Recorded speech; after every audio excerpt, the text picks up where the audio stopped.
First, business. Business tasks. We have a few to complete. First one is convert your phone calls. Answering the phone is critical. You gotta answer that phone. Answer the phone. You've probably done a lot of marketing to get the phone to ring. Don't have it all go to waste when the phone rings. Convert every phone call into a scheduled inspection. We have some tips for answering the phone and then converting phone callers into clients. That first link goes here. Dear Internetchi, well, we have many members ask us questions, and maybe one of these questions or comments you have had in your mind. There was a Dear Internetchi. I spent a lot of money on marketing, a lot of time on marketing to get my phone to ring, and callers often ask me how much I charge. Then after I tell them, they say thanks, and then they hang up. What can I do to get them to hire me? Well, the home inspection business is very different from almost all other businesses because you don't meet your client until after they hire you. So it's essentially all about marketing, getting your phone to ring, and almost no sales, which is like converting a phone call into a paying client. The only time you sell yourself is when the phone actually rings. Marketing gets the phone to ring. You've probably done a lot of marketing to get the phone to ring. Don't have it all go to waste when the phone actually rings. Convert that call into a scheduled inspection. Here are some tips to convert. At the tone, please hang up and call my competitor. Make sure someone is answering the phone. Maybe it's you, maybe it's your office manager, maybe it's your spouse helping you out, maybe it's another inspector in your company, maybe you've hired a company to answer your phone. Answer the phone. Try super hard to answer the phone. If you need to forward a phone call to you, do it. Get that phone to ring. I don't care where you are, except when you're driving. Answer the phone. You don't know how many members I call and they don't even answer the phone, or they answer the phone and they're not even expecting a business phone call, right?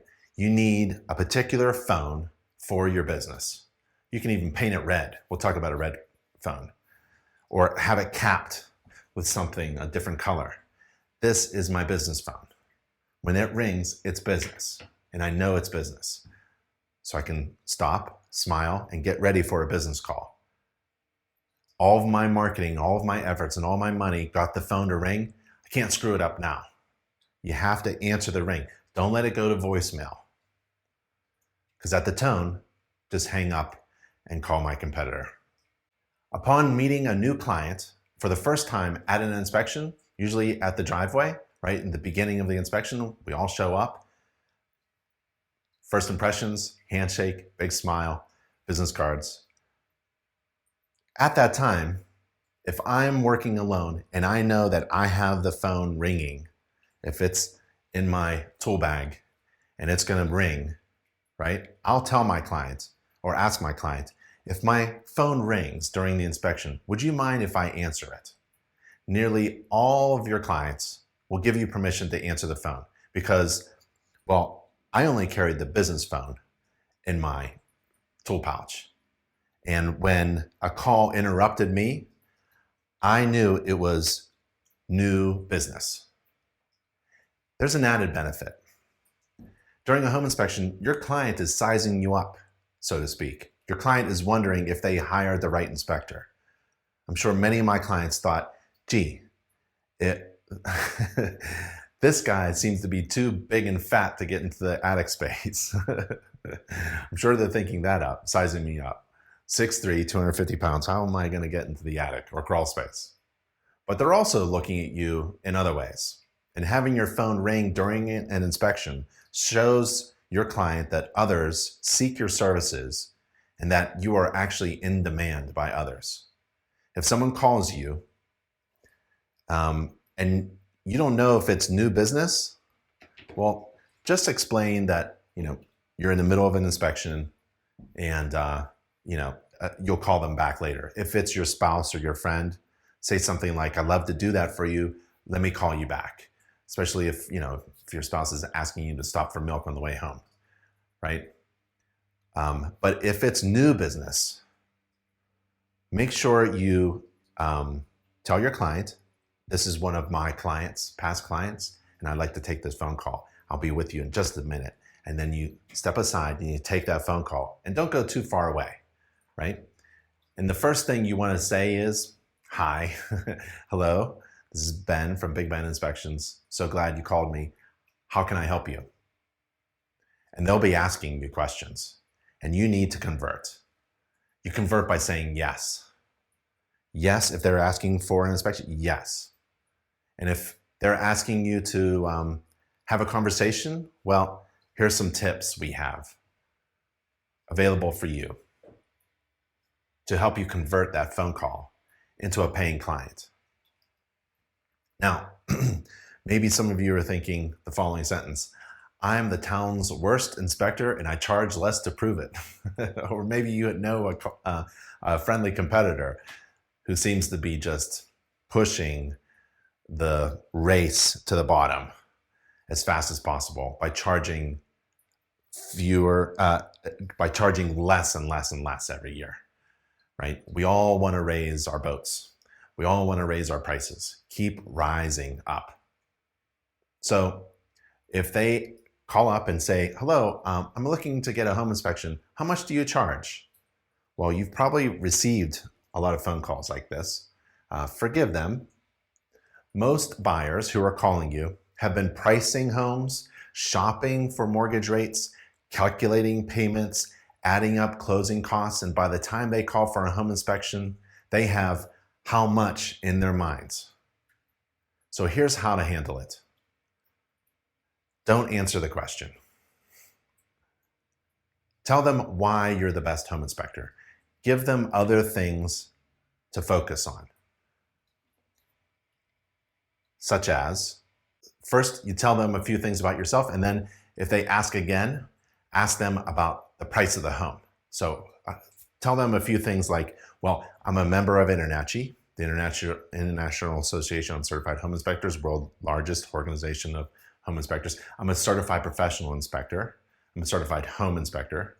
I've graduated from internachi.edu.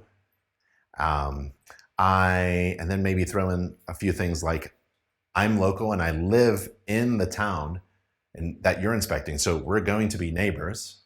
So I'll be your local home inspector who can help you after you move in. I recently took a course on COVID safety guidelines. So I'll be adhering to those safety guidelines as I perform your inspection. I attended INTERNACHI's convention last year and I learned ... I carry home inspector insurance. So if there's ever a problem, yada, yada. I work on Saturdays. My reports are generated using something, cloud-based software or something like that. I take videos of all of my inspections, especially the roof, so you don't have to go up on the roof, yada, yada. I include a free home maintenance book. I include the buyback guarantee problem. So if there's ever a problem, INTERNACHI will buy the home back from you at the price that you bought it for. I use infrared cameras during my inspection. I don't charge for it. I'll even give you the camera so you can take a look around and have some fun. All this, on and on and on. Don't answer the question. And let's say they ask the question again. So, well, how much do you charge? Well, you go, well, may I ask you a question? How much is the listing price? So maybe they're thinking, oh, she's gonna calculate the cost of the inspection based upon how much my house is.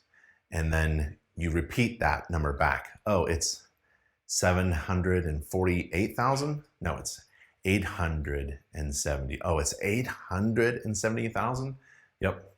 And so you have a conversation about the actual, you want to highlight the drastic relative difference between the amount of the product you're inspecting, the home, and the amount that you're charging, which is above your competitors. There's a huge, big difference. the cost of my inspection is very small in relation to the cost of the home that they're about to buy. And you follow up with, if you need a really cheap, inexpensive inspection, I have several competitors. I'm glad to give you their contact information. You can contact them now. They're probably not busy. So there's a few strategies and tips that I use. I use those. But in this article, we have some example conversations where you can go back and forth with you and your client on the phone and see if you can develop some skills, some tips, some tricks on how to convert that person. So you're not relying on sales so much. You're relying on just a few good pointers. One of them is that converts that phone call, because I don't have all day. I have to get back to my client, right? One of them is in your office, get a piece of paper and write on the top, reasons why I would hire Ben. And then list them. Reasons to hire Big Ben Inspections, and then list them and have like 10 of them, right? And just constantly work on getting that list nice and tight and concise.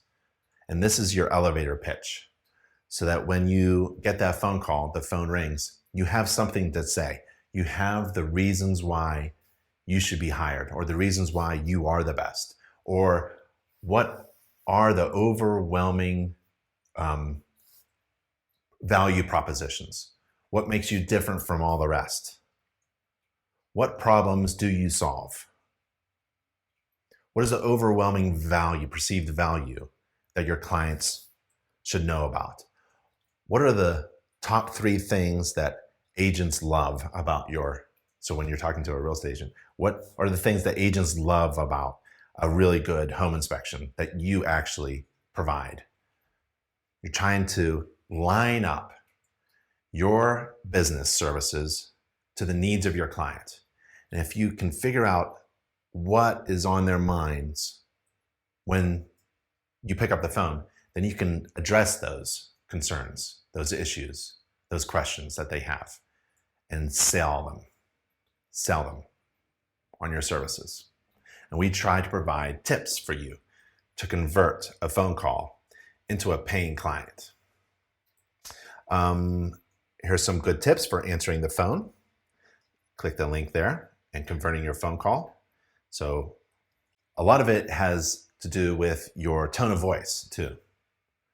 So have a friendly and cheerful tone of voice, because if you are stressed or anxious, that is not going to help at all. So learn some tips on how to convert phone calls. This is in step 8, because this is the advanced skill that you need to develop. If you can answer any phone call and convert that person into a client, you are now a master. And that's what the masterclass is all about. How good are you at converting a phone call into a client?